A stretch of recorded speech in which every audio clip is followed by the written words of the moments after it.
Cancer मरीजों के इलाज के लिए सरकारी सप्लाई में भेजा गया लाखों रुपए का महंगा इंजेक्शन। अगर यही दवा अस्पताल पहुंचने से पहले ही काले बाजार में बिकने लगे तो सवाल सिस्टम पर उठना लाजमी है। बीकानेर से दिल्ली तक फैले इस कथित दवा काले बाजार के मामले में दिल्ली क्राइम ब्रांच ने 4 आरोपियों को गिरफ्तार किया है और 22 महंगे कैंसर इंजेक्शन बरामद किए हैं। आखिर सरकारी सप्लाई की दवा ब्लैक मार्केट तक कैसे पहुंची, देखिए ये पूरी रिपोर्ट हमारे संवाददाता से। बीकानेर संभाग का सबसे बड़ा पीबीएम अस्पताल इस बार फिर सुर्खियों में। इस बार सुर्खियों की वजह आचार्य तुलसी कैंसर सेंटर है, क्योंकि दिल्ली पुलिस ने बड़ी कार्रवाई करते हुए यहाँ पर जो गंभीर बीमारी कैंसर के जो इलाज के लिए इंजेक्शन आने वाले थे उसको लेकर दिल्ली पुलिस ने वहाँ पर बरामद किए हैं। करीब 22 वॉयल बरामद की गई है, जिसमें 4 वॉयलें जो बीकानेर आचार्य तुलसी कैंसर सेंटर में आने वाली थी। इसकी कीमत है करीब 1 लाख रुपए बताई जा रही है। बताया जा रहा है कि जो RMSCL है, जो एक संस्था है राजस्थान मेडिकल, जो इंजेक्शन है जो यहाँ पर आचार्य तुलसी सेंटर भेजे गए थे, मगर यहाँ पर नहीं पहुँचने से पहले दिल्ली के ब्लैक मार्केट में दिल्ली क्राइम ब्रांच ने बरामद किए। हालांकि पुलिस ने कार्रवाई करते हुए 4 जनों को गिरफ्तार कर लिया है। अब इस कार्रवाई के बाद RMSCL से लेकर पीबीएम अस्पताल तक हड़कंप मच गए हैं। इसको लेकर वाकायदा दिल्ली क्राइम ब्रांच ने जो RMSC के निदेशक है पुखराज सेन, उनको एक नोटिस भेजा गया है। उनसे जवाब मांगा गया है कि आखिर ये कहाँ पहुंचा, कैसे पहुंचा, कहाँ से सप्लाई होना था और यहाँ तक कैसे पहुंचा इस मार्केट में। इस कार्रवाई के बाद कहीं ना कहीं जो बीकानेर के डॉक्टर है, जो दिल्ली में बैठे डॉक्टर, उनके हड़कंप मच गए हैं। बताया जा रहा है कि दिल्ली पुलिस को इस सूत्रों से जानकारी मिली थी कि बड़े तौर पर जो इंजेक्शन है वो बड़ी मात्रा में यहाँ पर ब्लैक हो रहे हैं। इसके बाद पुलिस ने एक इनपुट दिखाया जहाँ पर कुछ इंजेक्शन बरामद होते।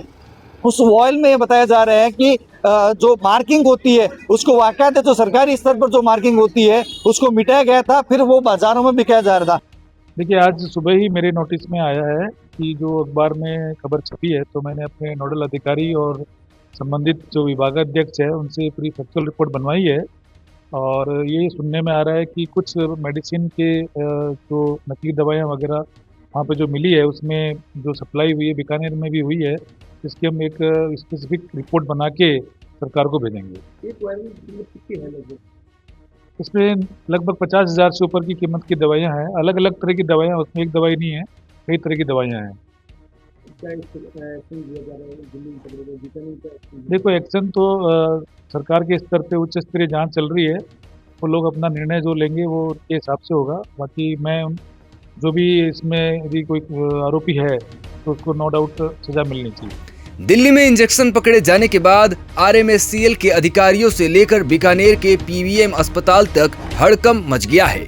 दिल्ली पुलिस के अनुसार बरामद 22 इंजेक्शनों में से 4 इंजेक्शन बीकानेर में सप्लाई किए गए थे। अब जांच इस बात की हो रही है कि सरकारी अस्पताल के लिए भेजी गई दवा अस्पताल से बाहर कैसे निकली और सप्लाई चेन में कहां गड़बड़ी हुई है। राजस्थान सरकार इसके ऊपर, यहाँ का जो मेडिकल प्रशासन है इस चीज के ऊपर ध्यान नहीं दे रहा है। अगर ये सही तरीके से अगर ध्यान देते तो इस तरह की लापरवाही और इस तरह से ब्लैक मार्केट जो हो रहा है यहाँ से ले जाके और दिल्ली में बेच रहे हैं, तो ये बड़ा दुर्भाग्यपूर्ण। और ऐसे लोगों के ऊपर कार्रवाई, सख्त से सख्त कार्रवाई होनी चाहिए कि यहाँ के आम और गरीब लोगों को तो इलाज मिल नहीं पा रहा और वहाँ पे ये ब्लैक कर रहे हैं। इस चीज़ को देखना चाहिए। कोविड के समय में भी यहाँ से रेमडेसिविर इंजेक्शन है वो भी ब्लैक के अंदर बिका है। उन लोगों की फाइलें भी दबा दी गई, उन लोगों के ऊपर भी कार्रवाई नहीं हुई। ये बड़ा दुर्भाग्यपूर्ण है कि लोग जांच करते हैं, कागजों में वो फाइलें दब जाती है, तो ऐसा नहीं होना चाहिए।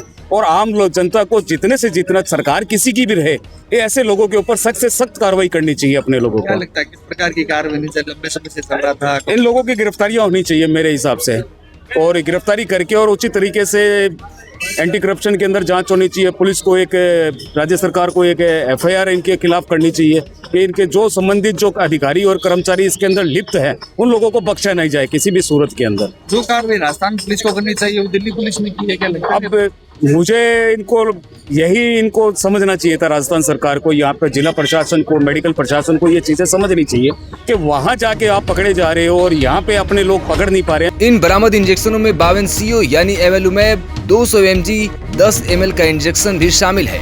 इसकी कीमत करीब 1 लाख रुपए या इससे ज्यादा बताई जा रही है। यह injection Rajasthan medical services corporation limited यानी RMSCL की ओर से कैंसर के इलाज के लिए सरकारी सप्लाई के तहत बीकानेर काफी चल रही है। मैंने भी काफी बार सरकार को इससे अवगत कराया, मगर सरकार ने इसका संज्ञान नहीं लिया। अभी पूर्व में जैसे 60 करोड़ का दवाओं का टेंडर हुआ, हम कब से ही सरकार को निवेदन कर रहे हैं कि जैसे आपने 60 करोड़ का दवा का टेंडर किया तो यहाँ 5 करोड़ की भी दवाइयाँ नहीं आ रही है, सिर्फ ये खाना पूर्ति बिलों में हो रही है। चारों तरफ भ्रष्टाचार बना हुआ है। कांग्रेस राज के अंदर भी दवाओं के काफ़ी घोटाले हुए, उसकी जांच उजागर नहीं हुई। अब बीजेपी राज के अंदर जो राजनेता है उन्होंने अपने दलाल इस हॉस्पिटल में छोड़ रखे हैं, जिसकी हमने सरकार को काफ़ी बार अवगत कराया, लेकिन सरकार अपने उन दलालों पे कोई कार्रवाई नहीं कर रही है, जिसके कारण ये करोड़ों रुपए के इंजेक्शन हॉस्पिटल में जहां गरीब मरीजों को लगने चाहिए वो आधी रेट में यहाँ से बाहर जा रहे हैं। बाहर की प्राइवेट कंपनियां जितनी भी हॉस्पिटल है, प्राइवेट हॉस्पिटल है, जैसे जयपुर है, दिल्ली है, पंजाब के साइड में भी इनका ये सरगना है जो पूरा चारों तरफ से पनपा हुआ है, जो एक बहुत ही निंदनीय और गंभीर विषय है। अगर ईमानदारी से दिल्ली पुलिस और जो ये प्रकरण अभी करोड़ों लाखों रुपए के जो इंजेक्शन प्राप्त हुआ है, अगर ईमानदारी से इसकी जांच होगी तो यहाँ बीकानेर के कई नेता, राजनेता और डॉक्टर प्लस काफी जो माने हुए चेहरे हैं उनके नाम उजागर होंगे और ये लाखों रुपए का नहीं, ये करोड़ों रुपए का घोटाला उजागर होगा, जो पिछले काफी 10-15 वर्षों से इस पीबीएम हॉस्पिटल में चल रहा है, जिसका आज मीडिया के मार्फत से और कहते हैं ना कानून के माध्यम से इसका उजागर हुआ है। क्या लगता है कौन कौन लोग शामिल हो सकते हैं? क्या सत्ताधारी पार्टी के बड़े चेहरे हैं इसके अंदर, जो आज भी आप देख लो ना, डॉक्टरों को घरों पे दवाइयाँ खुलेआम लिखवा रहे हैं। कोई अपनी पत्नी के नाम से दवाइयाँ की फर्में ले रखी है, जो यहाँ हॉस्पिटल के अंदर अपनी मन चाहती फर्मों को टेंडर दिलाना और करना, ये सारा खेल हमेशा होता आया है, आज भी यही हो रहा है।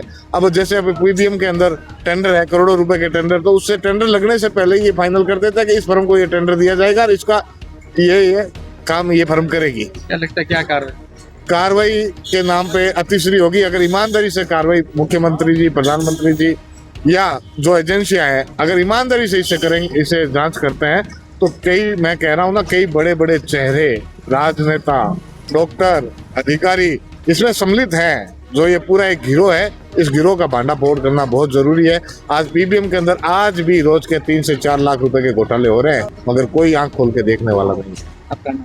सुरेंद्र सिंह राजपुरी, सामाजिक कार्यकर्ता। खेल कब से चल रहा था, कौन कौन लोग इसमें शामिल थे, ये तो जांच का विषय है, मगर जो लगातार जो कार्रवाई हुई है उसके बाद कहीं ना कहीं डॉक्टरों में हड़कंप मच गया है। हालांकि पुलिस ने इस मामले में 4 जनों को गिरफ्तार कर लिया है, उनसे पूछताछ की जा रही है। अब देखने वाली बात है कि क्या इनके खिलाफ कोई कार्रवाई होती है, कौन कौन लोग इसमें शामिल है, ये पुलिस कब तक पकड़ पाती है तो आने वाला समय बताएगा। कैमरा सहयोगी राजेश संघानी के साथ आनंद आचार्य, पॉलिटिकल पंचायत।